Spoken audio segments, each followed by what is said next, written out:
Mitra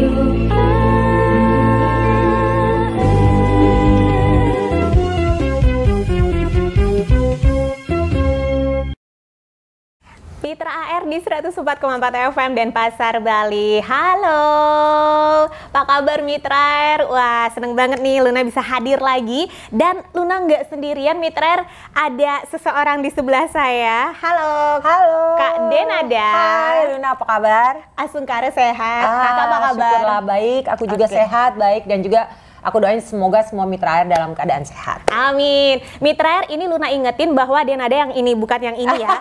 Karena banyak yang bilang kita kembar gitu ya. Iya. Biar gak salah. Kak Dena apa kabar? Baik, Sehat ya? baik. Aku sehat. Udah lama ada di Bali?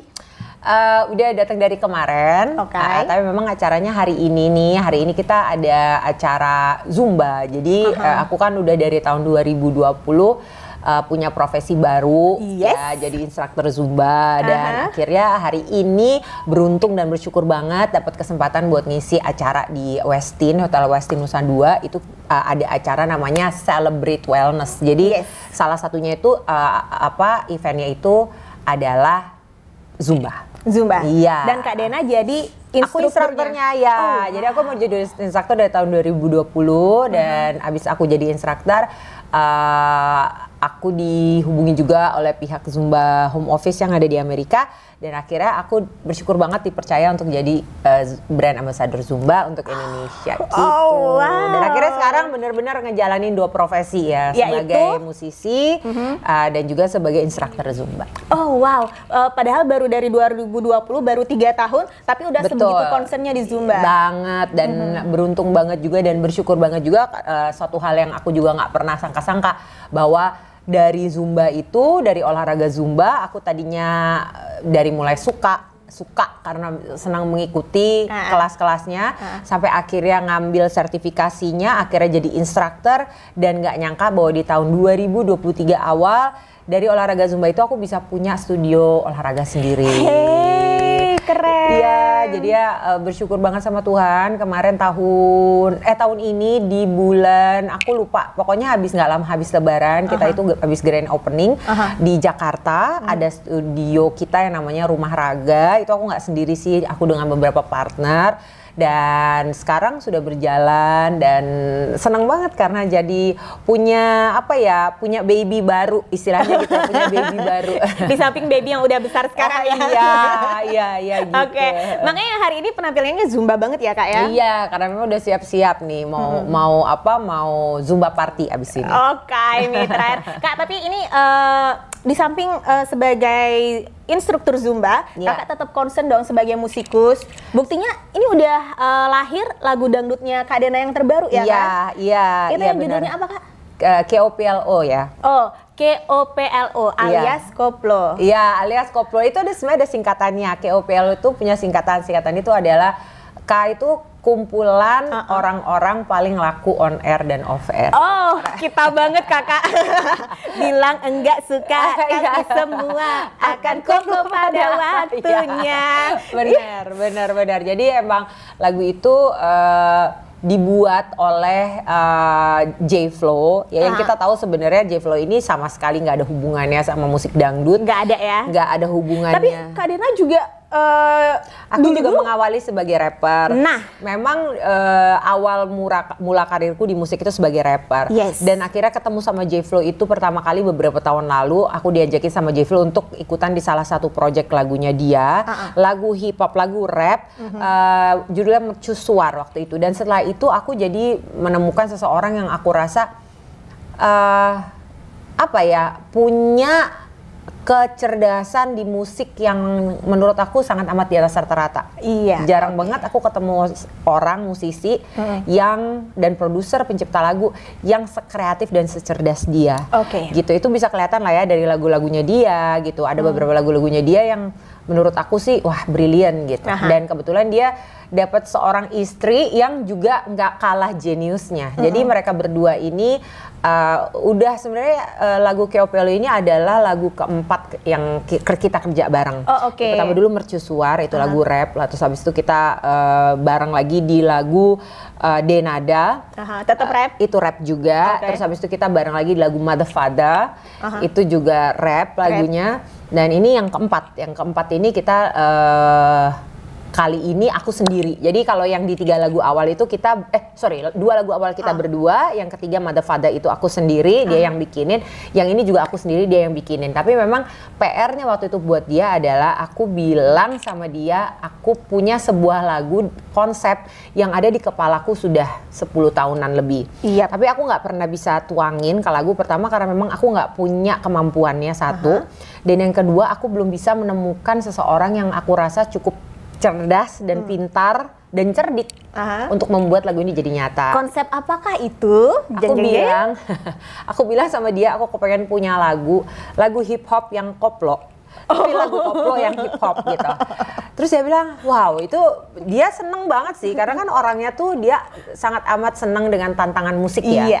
Tapi buat aku ini nggak cuma sekedar tantangan musik gitu. Tapi ini emang suatu hal yang udah ada di kepalaku sudah lama dan 10 tahunan ya, 10 kesimpan tahun ya lebih Kak? gitu. Kenapa 10 tahun lebih? Karena 10 tahun lebih itulah aku dikasih Tuhan jalan perjalanan karir dan tiba-tiba dari rap nyemplung ke musik dangdut dan itu suatu hal yang aku nggak pernah rencanain. Tapi akhirnya 2 genre yang sangat amat bertolak belakang ini, rap dan dangdut itu sangat amat bertolak belakang ya. Benar. Tapi akhirnya 2 genre ini menjadi 2 genre utama yang lekat banget di aku gitu. Ya, mungkin kalau misalnya ngomongnya sama anak 90-an mereka akan ngetawain kalau misalnya ada yang ngomong Denada itu penyanyi dangdut karena menurut mereka Denada itu rapper, karena anak 90-an taunya ya aku rapper. Tapi kalau ngomong sama anak sekarang, mungkin mereka akan ketawa kalau dibilang Denada itu rapper, karena mereka taunya Denada itu penyanyi dangdut gitu kan. Nah, hal yang kayak gini yang aku rasa, wow, ini sebenarnya this is me, ini aku, tapi memang tidak pernah aku bisa jadikan ini sesuatu hal yang tertuang di sebuah karya. Akhirnya aku minta tolong sama dia dan ini nggak gampang lagunya. Aku tahu, aku bilang tidak gampang dan makanya aku hanya percayakan konsep ini kepada kalian berdua. Yes. Aku. Dan percaya apa enggak, lagu itu jadi hanya dalam waktu 4 hari. Oh, 4 hari aja? Lagu Keopelo itu jadi dalam waktu 4 hari. Dan aku tahu sih waktu dia kayak telepon aku, dia bilang, oke, lagunya udah jadi, lo datang ke rumah ya. Gitu. Aku tahu sih bahwa gue akan dengar sesuatu yang keren banget nih pasti. Tapi pada saat aku duduk di situ dan aku dengar lagu itu pertama kali, aku bener-bener sampai wow. Aku nggak nyangka bahwa sekeren ini. Bukan masalah keren ya, tapi apa yang ada di kepalaku selama ini yang aku nggak bisa tuangin karena aku memang nggak punya kemampuan itu. Nyata jadi gitu hari itu.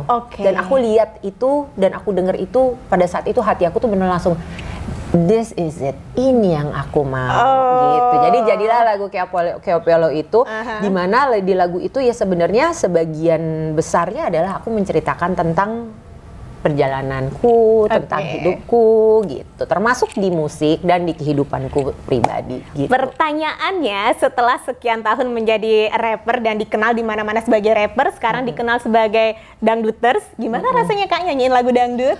Aku tuh nggak pernah merasa diriku itu pantas ya disebut nyanyi dangdut. Karena maaf, karena buat aku seseorang itu untuk bisa disebut sebagai seorang penyanyi dangdut, dia harus punya kemampuan untuk menyanyi dangdut di level tertentu, gitu ya. Jadi seperti yang kita tahu, mungkin rap punya kesulitannya sendiri, pastilah gitu ya. Yang mungkin nggak banyak orang lain bisa bikin. Tapi sama juga dengan dangdut. Dangdut itu punya kesulitannya sendiri yang banyak musisi lain yang non dangdut kesulitan untuk bikin gitu. Nggak punya kemampuan itu. Jadi buat aku selalu merasa aku ini bukan penyanyi dangdut. Aku belum pantas disebut penyanyi dangdut. Aku ini adalah seorang rapper. Kenapa aku bilang aku seorang rapper? Memang aku tahu kemampuan aku di situ.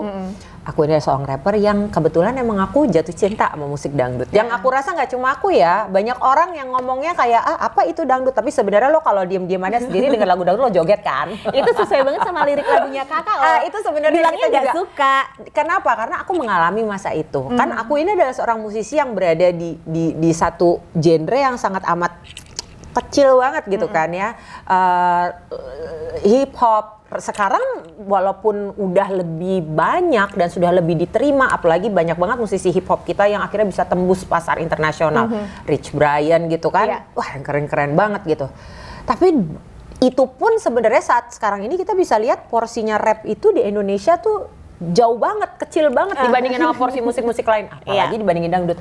Bayangkan pada saat aku memulai karir aku dulu 20 tahun lalu, 25 tahun lalu, ini lebih parah lagi kecilnya rap itu gitu. Jadi aku pernah mengalami bahwa aku berada di satu genre yang begitu kecil, komunitasnya juga nggak banyak gitu.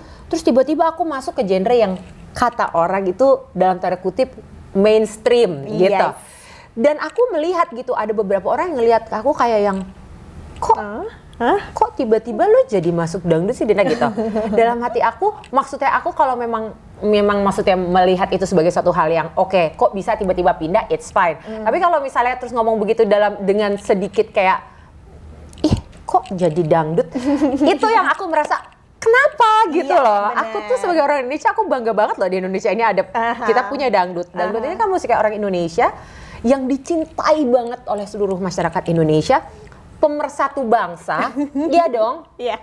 Dan musik ini cuma kita loh yang punya. Iya, dan itu dangdut ya kan? Dan itu dangdut, orang di tempatnya di samping. Maksudnya ini musik folk music ya. Maksudnya ini di luar dari musik tradisional kita gitu.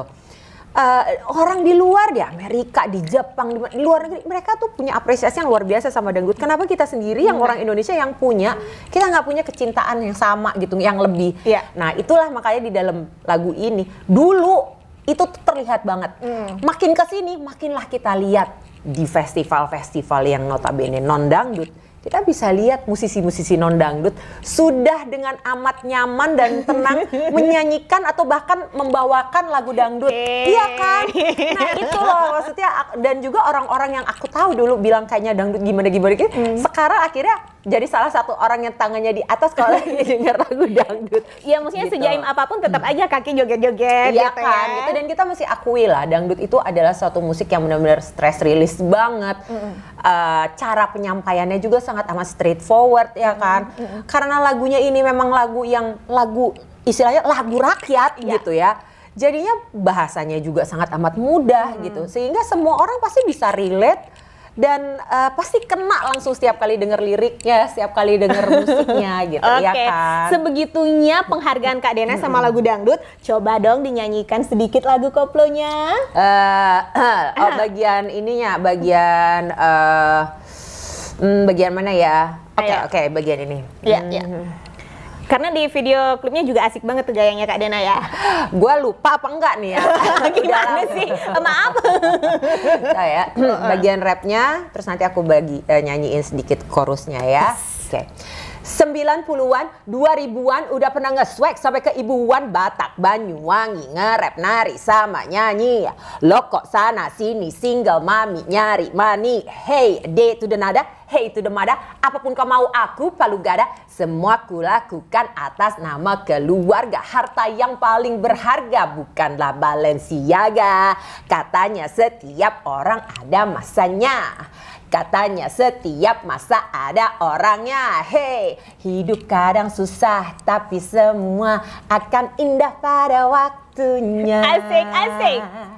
Bilang enggak suka tapi semua akan koplo pada waktunya. Itu jogetnya asik banget loh. Seru ya. Aduh aku senang happy banget sama lagu itu. Mitra R, Anda jangan lupa request lagunya Kak Denada. Itu sudah ada di playlist Radio R sejak lama. Yang udah sering ada Mitra R yang request. Terima kasih. Judul lagunya KOPLO. Iya, Koplo. Oke. Tapi itu benar ya, liriknya itu tentang Kak Dena banget ya?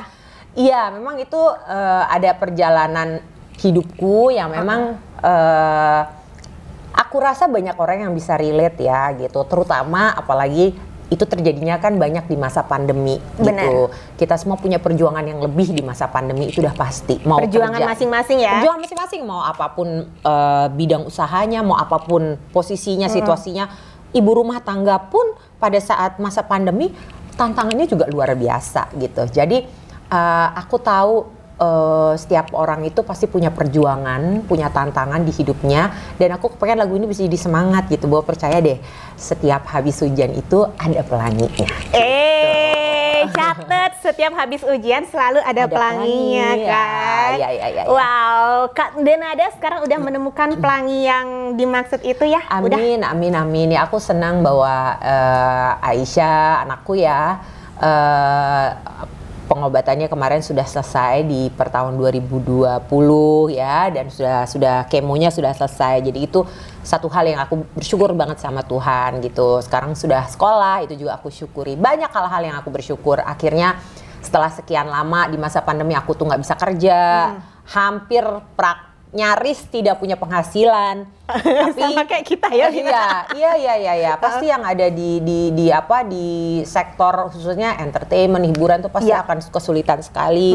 Tantangannya besar banget. Tapi aku bersyukur juga sama Tuhan, akhirnya sudah bisa mulai bekerja lagi gitu, dan aku seneng banget karena banyak sekali klien yang masih percaya sama aku gitu ya. Salah satunya hari ini bisa dipanggil ke acara yang begitu besar oleh sebuah nama hotel yang juga luar biasa besar dan wangi namanya. Jadinya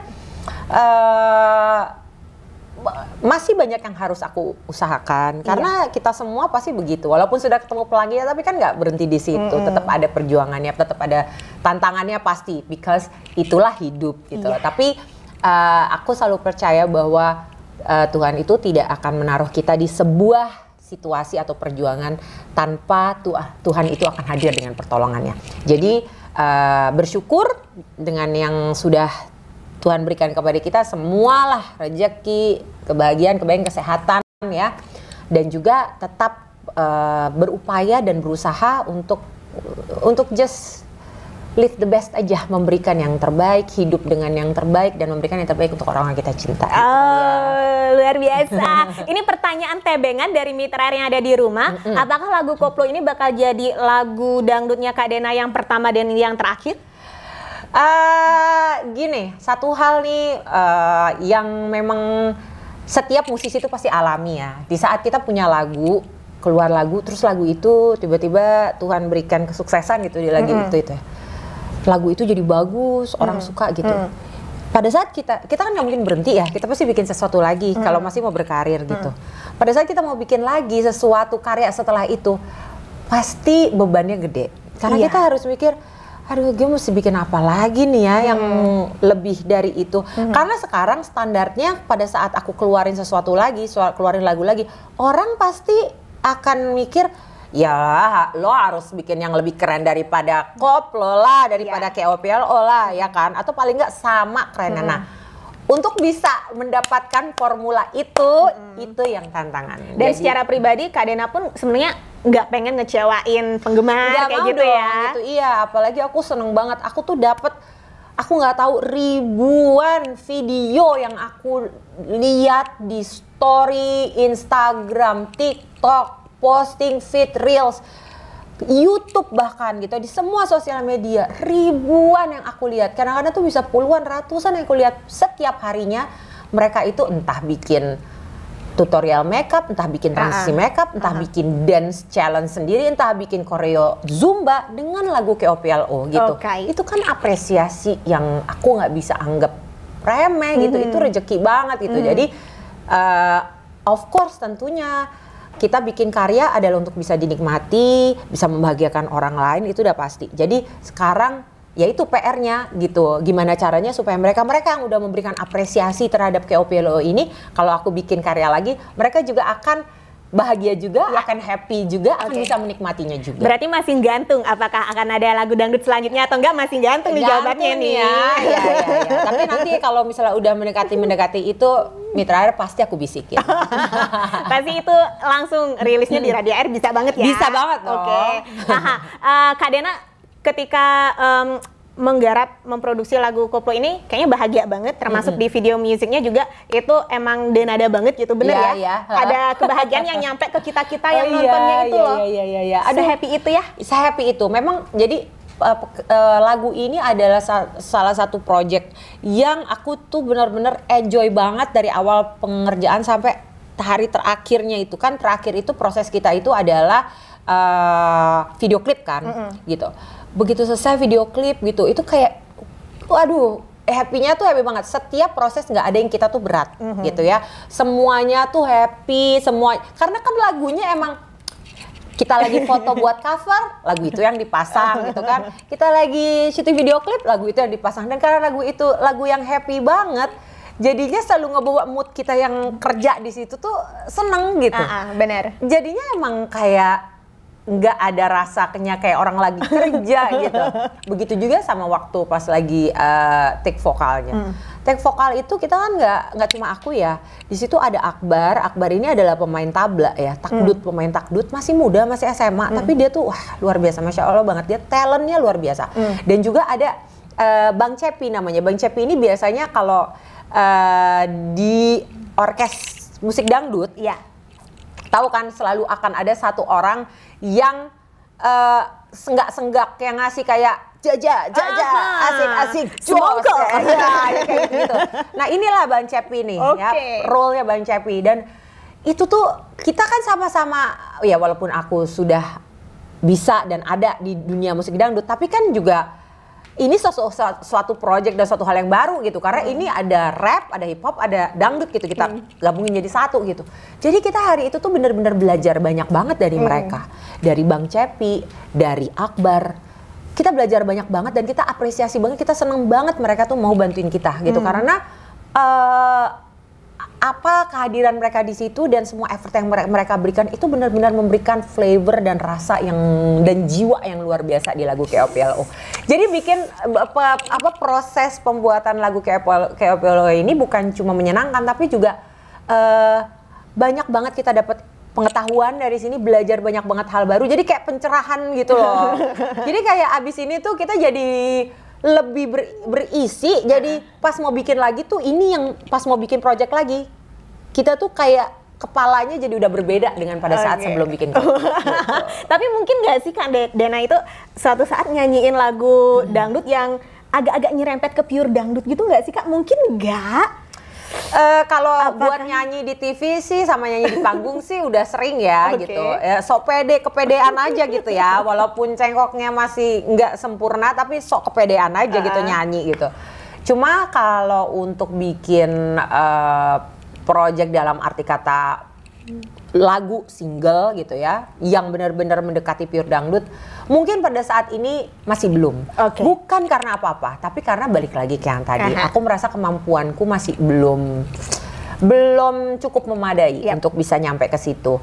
Karena kalau kita udah bicara apalagi dangdutnya dangdut klasik, itu kan ada aturan mainnya ada gitu pakem-pakemnya. Ada pakemnya ya. Yang walaupun sekarang itu udah bisa dibilang tapi kan sekarang musik itu sudah tidak seperti dulu. Kita bisa nabrak-nabrakin tuh bisa. Kita boleh membawa dangdut dengan misalnya walaupun misalnya klasik tapi kita kasih touch lebih modern bisa. Dan banyak sebenarnya yang sudah bikin itu gitu ya. Cuma aku merasa itu sudah lebih pas aku lakukan dengan expertise atau kemampuanku yang memang aku miliki. Kemampuanku kan memang di sini adalah nyanyi dangdut ya bisa walaupun tidak sempurna, tapi aku bisa nge-rap. Jadi bisa banget gitu. Jadinya kalau aku ingin membawakan dan bikin project memang sesuatu yang merupakan suatu hal yang identitasku gitu. Dan memang di sini ya identitasku itu adalah yaitu tadi rapper yang jatuh cinta sama mungkin suatu hari nanti kalau memang ternyata aku udah lebih percaya diri, aku lebih banyak lagi belajar, cengkokku udah lebih proper gitu ya, nggak menutup kemungkinan. Ya, belum berarti akan Mitra. Benar, bisa jadi. Kita tungguin aja ya. Bisa jadi. Ya, tungguin nanti woro-woronya ya. Oke, Kak Dena ini udah masuk bulan Juli 2023, masih sekitar 5 bulan lagi. Betul. Apa target Kak Dena di 2023 nih, terutama urusan kerjaan, urusan karya sih? Ya, kalau untuk karya sih aku sebenarnya kepingin banget bisa keluar satu single lagi di tahun ini. Oke, ya, pengennya ada dua berarti. Iya, kepengennya tuh ya sebenarnya idealnya buat aku setahun itu 2 kali lah seorang musisi itu punya produk baru ya, ngeluarin produk baru.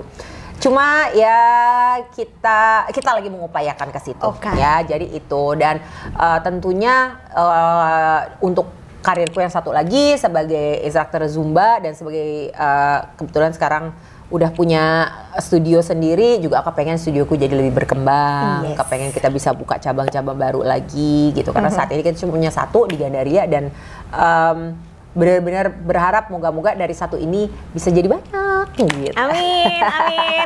Jangan lupa dong diajakin, diingetin Mitra Air untuk request lagunya kakak di Radio AR, Kak. Buat semua Mitra Air, aku mau ngucapin terima kasih buat yang udah request lagu KOPLO atau lagu koplo dariku.